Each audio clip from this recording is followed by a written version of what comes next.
Yaşar Bey hoş geldiniz. Hoş bulduk. Şimdi siz benim en eski hastalarımdan bir tanesiniz. Yaklaşık belki 2007 ya da 2008 yılından beri horlama protezi kullanıyorsunuz. Şimdi ben böyle eski hastaları bulduğum zaman hemen böyle bir video çekmek istiyorum. Çünkü bu tedavi hakkında çok tecrübelisiniz. Ve gerçekten insanlar aslında horlama protezi tedavi nasıl olduğunu merak ediyorlar. O yüzden size bazı sorular sorayım ben öncelikle. Tabii. Siz hatırlayalım, bilmiyorum hatırlayabilecek misiniz? Eskiye gittiğimizde, 2007'lere gittiğimizde bu hastalık size ne gibi sıkıntılar yaratıyordu? Neler yaşıyordunuz? Düzenli uyku düzenim yoktu. Geceleri ara ara bir horlamayla, bir tepkiyle uyanıyordum. Ve gündüzleri verimli uyku alamadığım için yani uyuklama hali oluyordu. Araba sürerken haliyle etkiliyordu.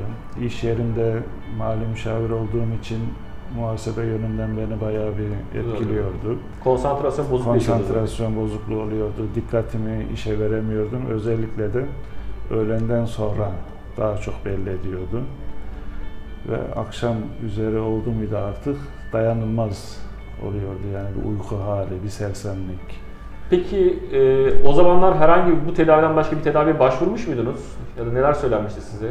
Yani bazı tedavi şekilleri tavsiyede bulunuldu. Mesela bir Voltaire deniyor mesela, bağlanması falan. Onlar bana mantıklı gelmedi. Biraz daha kapsamlı ve zahmetli, teferruatlı bir olay olduğu için mantıklı bulmadım ve araştırırken sizin bu olayınızı o zaman internetten tesadüf ulaştım. Daha sonra iletişime geçtik.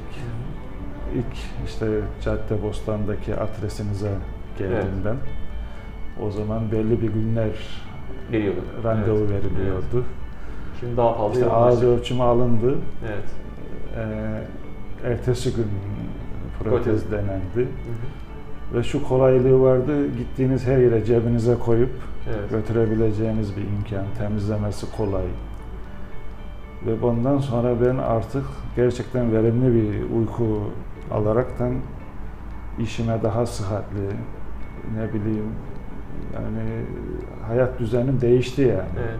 Halen de kullanıyorum. Evet, yani sonuçta yaklaşık 13 sene geçti. 13 sene oldu. Evet, hatta 14'e giriyoruz. Aynı protezi kullanıyorum ve bakımına da dikkat ediyorum. Bayağı titizsiniz, iyi bakmışsınız protezde. Evet. O zaman şu an genel olarak memnunsunuz, bir sıkıntınız Çok yok. memnunum. Güzel, o zaman bir sonraki kontrolde belki bir 10 yıl sonra bakarız, bir daha çekeriz video. Böyle bir aradan sıra koyarız. İnşallah. Çevremize arayanlara hani tavsiyede bulunuyoruz yani.